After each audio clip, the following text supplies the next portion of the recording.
Film about the partition of India has reopened questions surrounding Britain's colonial legacy. Viceroy's House, starring Hugh Bonneville and Gillian Anderson, tells the story of Lord Mountbatten arriving in India in 1947. Here's a clip. 300 million Hindus and Sikhs want a united India. 100 million Muslims do not. You dance with your own kind. My own kind. Have some respect. New nations are rarely born in peace. It's got to be a clean cut. It's a bloody axe cleaving right through people's lives. We're joined by Sashimi Tharoor, author of Inglorious Empire, What the British Did to India. Shashi, a very warm welcome to you. Do you think most British people have a grasp of what partition involved? I'm afraid they don't. My book is, of course, about the entire 200 years of colonial rule, when Britain came to one of the richest countries in the world and reduced it over 200 years of plunder into one of the poorest. Partition was merely the sort of shambolic conclusion to that entire experience, the sort of tragic original Brexit, as it were, that took place in conditions that made 15 million people lose their homes and their lives, and 1 million lose their lives.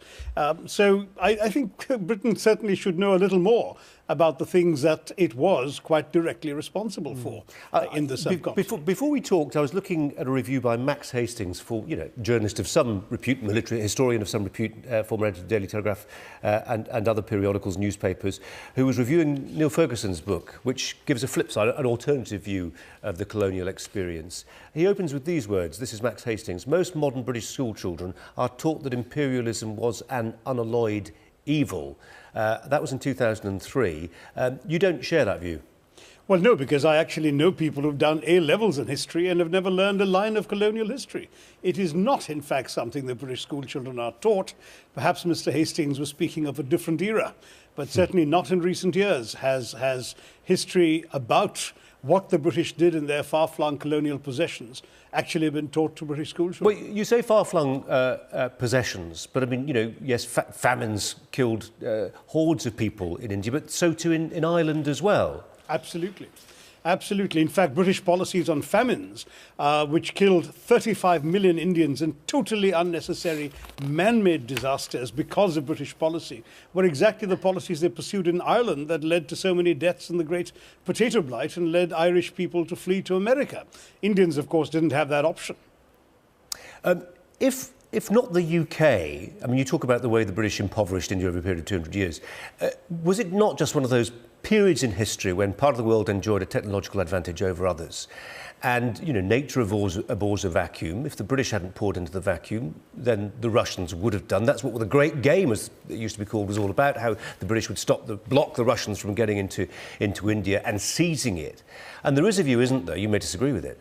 There is a view that says when it comes to that collection of European powers who were imperially minded, the British were the least worst option. I mean, compared, for instance, to, well, I mentioned the Russians, but oftentimes comparisons are made with the Belgians. This is like saying you prefer being flogged with a whip to being flogged with a cane. I'm sorry, I'd much rather not have been colonised by anybody. But you didn't have an option, Shashi, that's the point. No, the point is, when you talk imbalance, for example, at that time, that the Russians would have done it if we didn't. Technological imbalance. Do you think the richest country in the world couldn't have bought the technology it wanted if it hadn't been subjugated by a foreign power that destroyed the industries it actually had and prevented it from creating its own industries? We missed the bus for the Industrial Revolution, true, but we missed the bus because the British Empire threw us under its wheels. It's as simple as that. We were the world's leading textile producers, the world's leading textile exporters, the world's leading shipbuilding country, the world's leading steel manufacturers. All of these industries were destroyed by the British quite deliberately.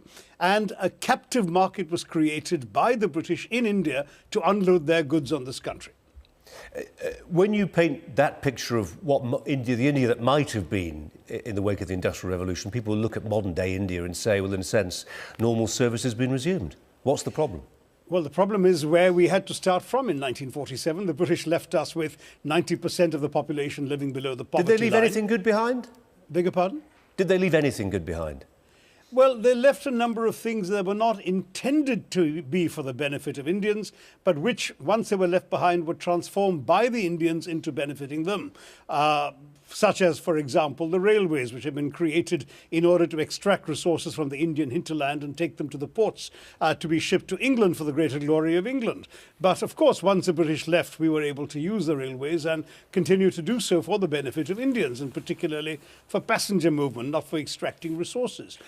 Similarly, with many other British legacies, none of which were actually introduced to India to benefit the Indians, but only to serve as instruments of either British control or British profit. But the point about the British control that you mentioned, it had to work with those who were complicit at the other end. So who's worthy of the greatest blame? Those who collaborated or those who instigated the programme? Well, that's a moral judgment that I'm not prepared to make right now. Obviously, those who come into your house are the ones you have to blame first, rather than, let's say, the ally who let them in through the door, through the back door very often. But the fact is that both are complicit to greater or lesser extent. Every colonial empire had its so-called native informants, its collaborators. Sadly, we saw in the Second World War, even the Nazis found collaborators in some of the democracies they conquered. This is not surprising, sadly. That's human nature. But it doesn't, however, excuse those who are attempting to portray the British as some sort of, to use Professor Ferguson's phrase, jolly good thing with a capital G and a capital T. It wasn't, not for those for whose benefit it was not intended.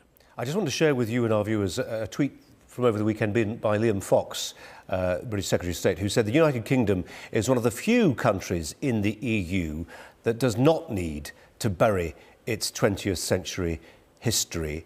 Do you see no difference in the approach taken by different European powers to the colonial enterprise? Because there will be many people who feel there was a difference. Now, I'm not an authority on the other powers, but let me respond briefly to Mr. Fox by saying that if Mr. Fox genuinely believes there's nothing to be ashamed of in British 20th century history, he might want to try the 4.3 million Bengalis who died in a totally unnecessary famine because of Mr. Churchill's deliberate decisions do you want us, to allow them to die. Do you want us to be ashamed? Is that what you want? You know, I think there is a Britons case to for feel? atonement, and atonement will only come when there is recognition of the wrongs that were done. But those who perpetrated are all dead. You know, a small handful of people benefited directly from the Raj. I mean, you can talk about the trickle down and the repatriation of funds to the UK, but to many people living today in the UK don't feel like they were beneficiaries of that.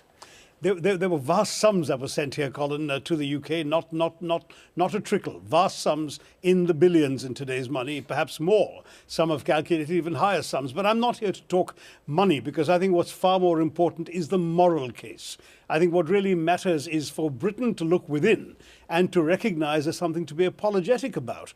Justin Trudeau, the Prime Minister of Canada, apologised last year on the centenary of an incident in which a ship laden with Indian refugees fleeing the British was turned away from Vancouver port, and pretty much everybody on board came to a grisly end, either on the high seas or subsequently at British hands.